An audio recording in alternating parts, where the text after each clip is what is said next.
स्वागत है क्राइम्स इन हिंदी में। चैनल को सब्सक्राइब करें और वीडियो को लाइक करें। गीता चोपड़ा नई दिल्ली के जीसस एंड मैरी कॉलेज में 16 वर्ष की सेकेंड ईयर की स्टूडेंट थीं। उनके भाई संजय मॉडर्न स्कूल में 10th क्लास का 14 उल्लेखनीय है कि साल का स्टूडेंट था। उनके father Madan Mohan Chopra Indian navy में कैप्टन थे और धौला कुआं में ऑफिसर्स एनक्लेव में रहते थे। शनिवार 26 अगस्त 1978 को गीता और संजय को ओनल इंडिया रेडियो पर युवा वाणी नाम के एक रेडियो प्रोग्राम में पार्टिसिपेट करना था। उन्हें शाम 7 बजे तक संसद मार्ग पर ऑल इंडिया रेडियो ऑफिस पहुंचना था। उनके फादर प्रोग्राम के बाद रात 9 बजे ऑल इंडिया रेडियो के बाहर से उन्हें पिक करने वाले थे। भाई बहन शाम 6:15 बजे अपने घर से निकले। एक आदमी कुलानंद ने उन्हें धौला कुआं के गोल चक्कर पर देखा। शाम 6:30 बजे भगवान दास नाम के आदमी ने गुरुद्वारा बंगला साहिब से नॉर्थ एवेन्यू की ओर जाते समय गोले डाक खाना के योग आश्रम के पास एक मस्टर्ड रंग की फिएट कार देखी थी। उसने कार से आवाजें आती सुनी, इसलिए उसने अपना स्कूटर रोका और पास गया। उसने देखा कि एक लड़की ड्राइवर के बाल खींच रही है और एक लड़का ड्राइवर के बगल में बैठी यात्री से झगड़ रहा है। दास कार नहीं रोक सका और कार तेजी से विलिंगडन अस्पताल की ओर भाग गई। कई और लोगों ने कार को रोकने की कोशिश की थी। बाबूलाल नाम के एक आदमी ने अपनी साइकिल छोड़ दी और कार के दरवाजे के हैंडल को पकड़ने की कोशिश की, लेकिन नहीं रोक पाया। दास ने पुलिस को इसकी इंफॉर्मेशन दी। शाम 6:45 बजे उसने पुलिस कंट्रोल रूम को फोन किया और उन्हें कार का नंबर HRK 8930 बताया। दिल्ली डेवलपमेंट अथॉरिटी में जूनियर इंजीनियर इंद्रजीत सिंह अपने स्कूटर पर काम से घर लौट रहे थे। तभी उन्होंने बाबा खड़क सिंह रोड पर विलिंगडन हॉस्पिटल के कैजुअल्टी ब्लॉक के पास कार देखी। उन्होंने देखा कि पीछे बैठी एक लड़की और एक लड़का ड्राइवर और एक और आदमी से लड़ रहे थे। वो गाड़ी चलाकर भागती हुई कार के साथ खड़े हो गए। लड़के ने अपना लहूलुहान कंधा इंद्रजीत सिन्हा को दिखाया और मदद के लिए हाथ हिलाया। इंद्रजीत ने शंकर रोड पर कार का पीछा किया, लेकिन शाम 6:45 बजे एक ट्रैफिक क्रॉसिंग पर लाल बत्ती पार करने के कारण उनकी कार खो गई। इंद्रजीत ने कार का सही नंबर नोट किया और राजेंद्र नगर दिल्ली थाना को इसकी सूचना दी। पुलिस ने अपनी फीडबैक में देरी की और कहा कि ये उनके जुरिस्डिक्शन से बाहर है, क्योंकि वो मीरठ हाई कोर्ट से अनुमति लिए बिना आगे नहीं बढ़ सकते। रात 8 बजे उनके पेरेंट्स ने उनका प्रोग्राम सुनने के लिए रेडियो लगाया, लेकिन दूसरी लड़की को स्लॉट दे दिया गया था। पेरेंट्स ने मान लिया कि उन्होंने गलत स्टेशन लगा लिया है या प्रोग्राम कैंसिल हो गया है। उनके फादर रात 8:45 बजे घर से स्कूटर लेकर रेडियो ऑफिस पहुंचे। उन्हें अपने बच्चे तय जगह पर नहीं मिले। पूछने पर ऑफिस में बताया गया कि बच्चे नहीं पहुंचे। फादर ने घर पर फोन करके पूछा कि क्या बच्चे घर पहुंच गए हैं। उनकी मां ने ना में जवाब दिया। उनके फादर घर लौटे और अपने रिश्तेदारों और दोस्तों को फोन करके पूछा कि क्या बच्चे उनके साथ हैं। रात 10:15 बजे अपहरणकर्ता DHI-280 नंबर की कार में विलिंगडन हॉस्पिटल गए थे, क्योंकि उनमें से एक बिल्ला के सिर पर चोट लगी थी। हॉस्पिटल ने उसके खोपड़ी का स्कीग्राफ लिया था। उनमें से एक ने स्कीग्राफ पर फिंगरप्रिंट छोड़ दिया। पूछने पर उन्होंने डॉक्टरों को झूठे नाम बताए और कहा कि उन्हें कुछ चोरों ने चोट पहुंचाई है।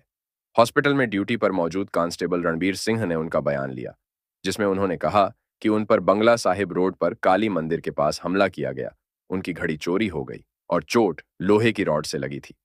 रणबीर सिंह ने मंदिर रोड थाने को सूचना दी। रात 10:50 को मंदिर रोड थाने से 2 पुलिसकर्मी उनसे आगे की पूछताछ के लिए हॉस्पिटल पहुंचे। रात 11:15 बजे दोनों ने डॉक्टर की सलाह के खिलाफ जाने का फैसला किया। 2 पुलिसकर्मियों सब इंस्पेक्टर रामचंद्र और कांस्टेबल हरीश राम ने उन्हें उस जगह पर साथ चलने को कहा जहां उन्हें लूटा गया था। वो उन्हें अपनी कार में उस जगह ले गए। चंद्र को संघर्ष के कोई निशान नहीं मिले। उन्होंने दोनों से उन्हें वापस थाने ले जाने को कहा। रात 1:40 पे वो थाने से चले गए, लेकिन उन्हें सुबह फिर से रिपोर्ट करने को कहा गया। जब वो नहीं आए तो चंदर उनके एड्रेस पर गए, लेकिन उन्हें पता चला कि वो झूठे थे। चंदर ने रीजनल ट्रांसपोर्ट ऑफिस से पूछताछ की और पाया कि व्हीकल का नंबर एक स्कूटर का था। पुलिस कंट्रोल रूम ने दास से मंदिर रोड पुलिस स्टेशन को रिपोर्ट भेजी। रिपोर्ट शाम 7 बजे सब इंस्पेक्टर ओम प्रकाश को दी गई। वो गवाहों की तलाश के लिए गोले डाक खाना गए, लेकिन कोई नहीं मिला। वो रात 10 बजे स्टेशन लौटे। इंद्रजीत की रिपोर्ट पर कोई प्रतिक्रिया नहीं हुई थी। पिता ने पुलिस को फोन किया और उन्हें बच्चों का विवरण दिया। पिता ने विलिंगडन हॉस्पिटल सहित उन संभावित जगहों की खोज की जहां बच्चे गए होंगे और घर लौट आए। 28 अगस्त 1978 को शाम 6 बजे दिल्ली रिज पर अपनी गायों को चरा रहे एक चरवाहे धनी राम ने शवों को देखा। चरवाहे ने रात 12 बजे गश्त कर रहे कांस्टेबल रोहतास सिंह को शवों की सूचना दी। सब इंस्पेक्टर हरिचंद को घटनास्थल पर भेजा गया। 29 अगस्त को पुलिस सर्जन भरत सिंह ने शव का पोस्टमार्टम किया। उन्होंने पाया कि शव सड़ने की स्थिति में थे। सड़न के कारण वे लड़की के साथ यौन उत्पीड़न की पुष्टि नहीं कर सके। उन्होंने लड़की पर चाकू के कई घाव और टूटा हुआ जबड़ा पाया। उन्होंने लड़के पर चाकू के कई घाव की पुष्टि की। पिता ने मीडिया में जाने का फैसला किया। कुछ अखबारों में तस्वीरें छपी थीं।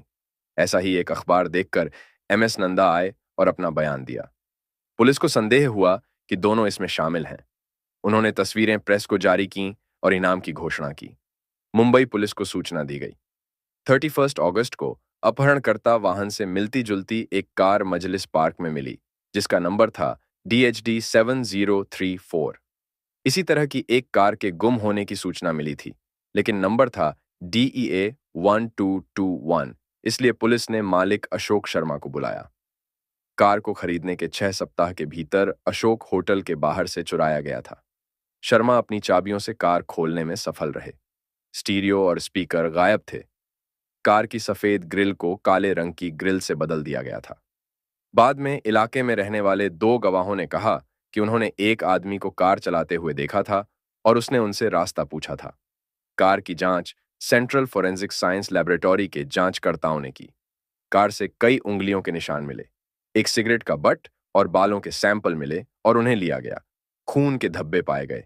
कार में DEA 1221, HRF 5411 और HRK 8930 नंबर वाली प्लेटें पाई गईं। लैब में बाद में पता चला कि एक प्लेट पर मूल रूप से DHI 280 नंबर था, लेकिन उस पर पेंट कर दिया गया था।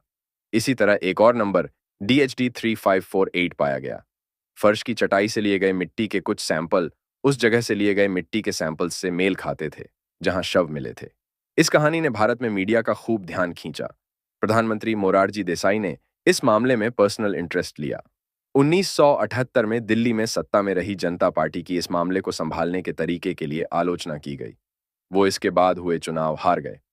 अपहरणकर्ताओं को कुछ सप्ताह बाद 8 सितंबर को एक ट्रेन में गिरफ्तार कर लिया गया। उस दिन दोनों अपहरणकर्ता कालका मेल में चढ़े जब ये आगरा के पास यमुना नदी के पुल के पास धीमी हो गई थी। वो जिस डिब्बे में चढ़े वो मिलिट्री पर्सनल के लिए आरक्षित था, इसलिए उनसे अपने पहचान पत्र दिखाने को कहा गया। उन्होंने सेना के जवानों के साथ हाथापाई शुरू कर दी और उन्हें दबा दिया गया। लांस नायक शेट्टी ने उन्हें एक अखबार की तस्वीर से पहचान लिया।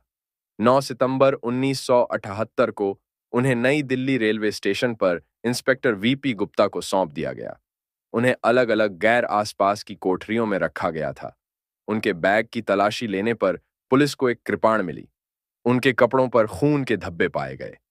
उनकी जांच कर रहे डॉक्टर ने उनके हाथों और शरीर पर चोट के निशान पाए। 12 सितंबर को फिंगरप्रिंट, लार, खून और बालों के सैंपल लिए गए। 13 सितंबर को बिल्ला के निर्देश पर उन्हें अलग अलग आगरा ले जाया गया, जहां पुलिस ने सीतानगर, आगरा में एक किराए के कमरे से एक तलवार, बड़ी कृपाण बरामद की जहां वो रह रहे थे। दोषियों ने मृत्युदंड के फैसले को दिल्ली उच्च न्यायालय में चुनौती दी। उच्च न्यायालय ने 16 नवंबर 1979 को फैसले को बरकरार रखा। इसके बाद दोषियों ने भारत के सर्वोच्च न्यायालय में अनुच्छेद 136 के तहत याचिका दायर की, जिसे खारिज कर दिया गया। इसके बाद उन्होंने भारत के राष्ट्रपति से संविधान के अनुच्छेद 72 के तहत उन्हें दी गई क्षमादान शक्तियों का इस्तेमाल करने के लिए याचिका दायर की। राष्ट्रपति ने बिना कारण बताए याचिका खारिज कर दी। इसके बाद उन्होंने फिर से सर्वोच्च न्यायालय में याचिका दायर की और तर्क दिया कि राष्ट्रपति को अपनी क्षमादान शक्तियों का निष्पक्ष इस्तेमाल करना चाहिए। 21 अप्रैल 1981 को सुप्रीम कोर्ट ने मृत्युदंड को बरकरार रखा। इन याचिकाओं ने उनकी मृत्युदंड की सजा में और देरी कर दी। मुकदमे पूरे होने में लगभग 4 साल लग गए। फैसले के बाद कुछ पत्रकारों ने तिहाड़ जेल में याचिका दायर की कि उन्हें मौत की सजा पाए दोषियों का इंटरव्यू करने की अनुमति दी जाए। जेल अधिकारियों ने इस आधार पर याचिका खारिज कर दी कि उनके जेल मैनुअल में केवल रिश्तेदारों, दोस्तों और कानूनी सलाहकारों के साथ इंटरव्यू की परमिशन है। पत्रकार प्रभा दत्त ने अदालत में इंटरव्यू के अनुरोधों की अस्वीकृति को चुनौती देने का फैसला किया। 7 नवंबर 1981 को भारत के सुप्रीम कोर्ट ने फैसला किया कि दोषियों को कुछ पत्रकारों द्वारा इंटरव्यू की अनुमति दी जानी चाहिए। पत्रकारों को 1 घंटे के लिए एक साथ उनका इंटरव्यू करने और जेल में प्रवेश करने से पहले तलाशी लेने की परमिशन दी गई। इस फैसले को भारतीय कानून में एक मील का पत्थर माना जाता है। 30 जनवरी 1982 को 5 पत्रकारों, जिनमें हिंदुस्तान टाइम्स की Prabha Dutt, the National Herald के प्रकाश पात्रा और द टाइम्स ऑफ इंडिया की उषा राय शामिल थीं, को इंटरव्यू आयोजित करने की परमिशन दी गई। दोनों को 31 जनवरी 1982 को फांसी दे दी गई। बिल्ला शांत रहा, लेकिन रंगा ने फांसी पर चढ़ने से मना कर दिया। उनके शवों पर उनके रिश्तेदारों ने दावा नहीं किया।